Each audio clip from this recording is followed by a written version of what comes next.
La vacancia de José de la Riva Agüero en 1823 constituye la primera destitución por proceso de vacancia a un presidente en el Perú, y curiosamente se le hizo a la primera persona con el título de presidente en el Perú. Lo que sucedió después es un bochornoso intento de guerra civil por parte de José de la Riva Agüero, aunque afortunadamente lograron apresarlo antes de su cometido y luego fue desterrado a Guayaquil. Originalmente este iba a ser eliminado por el acto de traición a la patria. Durante el gobierno de Guillermo Billinghurst, el presidente no tuvo apoyo del Congreso, siendo que la oposición fue la mayoría, por lo cual Billinghurst tenía planeado disolver el Congreso. Sin embargo, entre las sombras la oposición ya estaba conspirando contra él y planeando su vacancia, e incluso tuvieron contacto con el coronel Óscar Benavides para realizar un golpe de estado. Tiempo después se daría el golpe de estado de 1914 realizado por Óscar Benavides, lo cual produjo la baja del general Enrique Varela mientras este estaba durmiendo, y el presidente Billinghurst fue apresado, procediendo así su destitución y desterrándolo a Iquique. Durante septiembre del año 2000, un grupo de congresistas del FIM consiguió una cinta VHS proveniente del CIM. Es así como el FIM convocó una conferencia de prensa el 14 de septiembre del año 2000, donde se mostraría el país como el señor Vladimiro Montesinos, que en ese entonces era el máximo líder del Servicio de Inteligencia Nacional, estaría sobornando al entonces congresista Alex Khoury, con miles de dólares en efectivo para cambiarse de bando.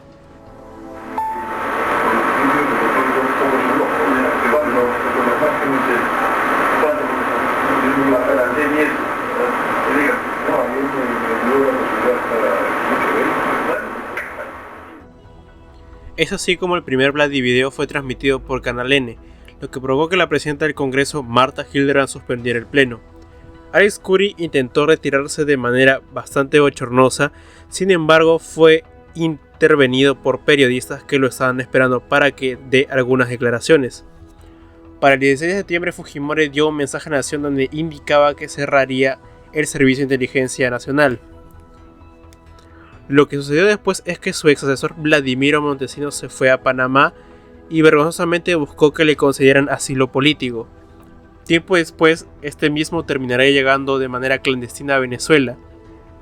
Por otro lado, Alberto Fujimori aprovechó que viajaba a la cumbre de la APEC, terminando de alojarse en Japón, y mandaría desde Tokio su renuncia por fax. Esta es la carta de renuncia del ingeniero Alberto Fujimori a la presidencia de la República. Tiene fecha 19 de noviembre y está dirigida al presidente del Congreso, doctor Valentín Paniagua. La misiva fue enviada ayer sábado vía internet a varios congresistas, ministros y líderes políticos de su gobierno.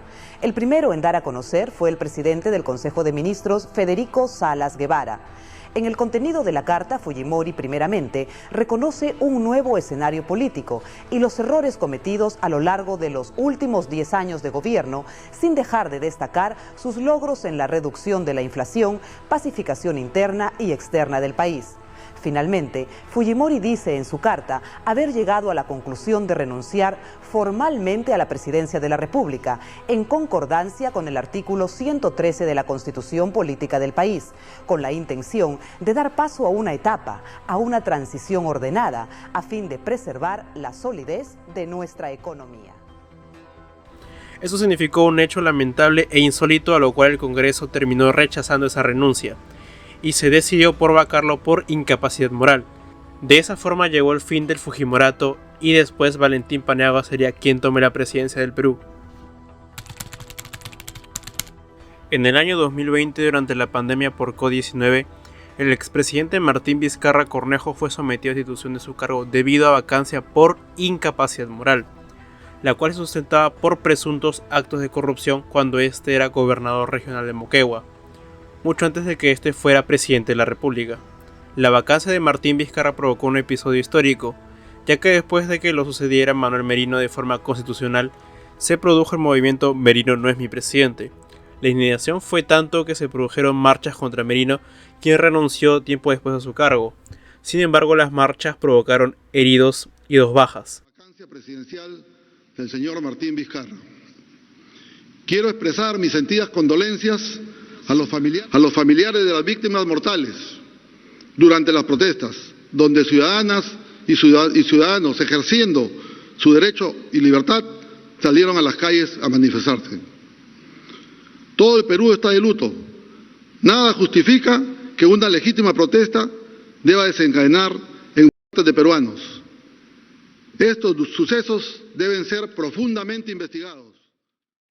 Siendo Inti y Brian las bajas registradas.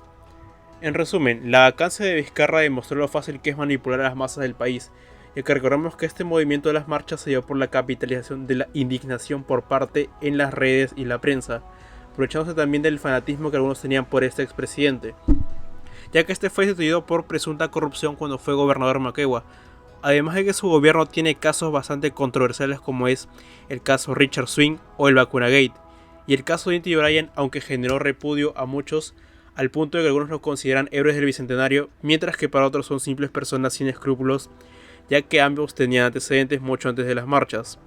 Actualmente esto sigue siendo un tema controversial.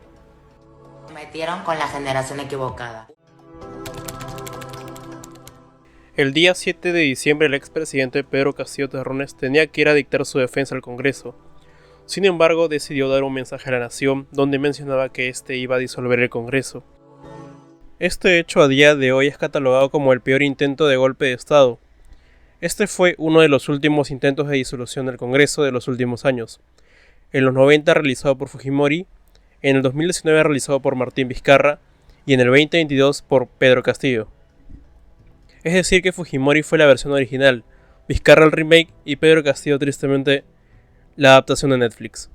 El resultado, Castillo fue a la prisión de Barbadillo y la sucedió Dina Boluarte. En definitiva pasamos de el pollo a el gato ronrón.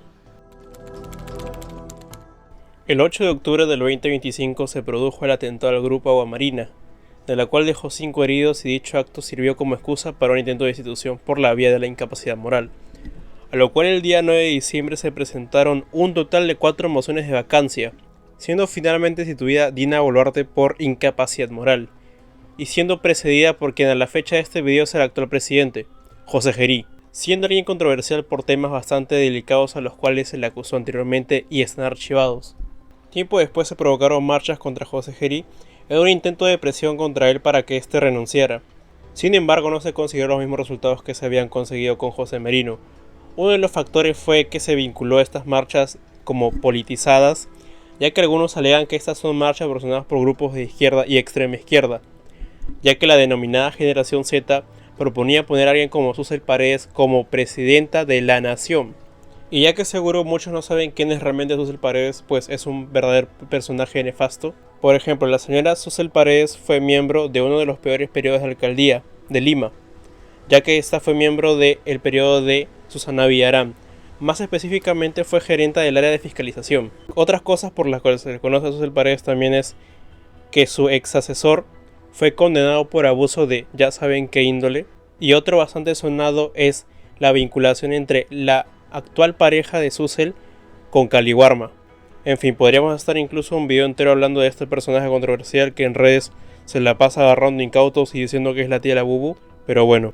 En síntesis, la vacancia de Dina Boluarte fue un burdo intento de lavarse las manos por parte de los congresistas de cara a las próximas elecciones y que nos han puesto una persona cuestionable en la presidencia, mientras que algunos aprovecharon esto para que suceda lo mismo que en la marcha contra Manuel Merino, capitalizar la indignación de las personas y usarlos como carne de cañón, y que si en caso ocurra una tragedia como en el caso de Inti y Brian, poder usar estos como arma política y usarnos a nosotros en parte de su ajedrez político, cosa que lograron con el caso actual de Truco, ya que saben que en este país es excesivamente fácil de manipular y capitalizar los sentimientos de los ciudadanos.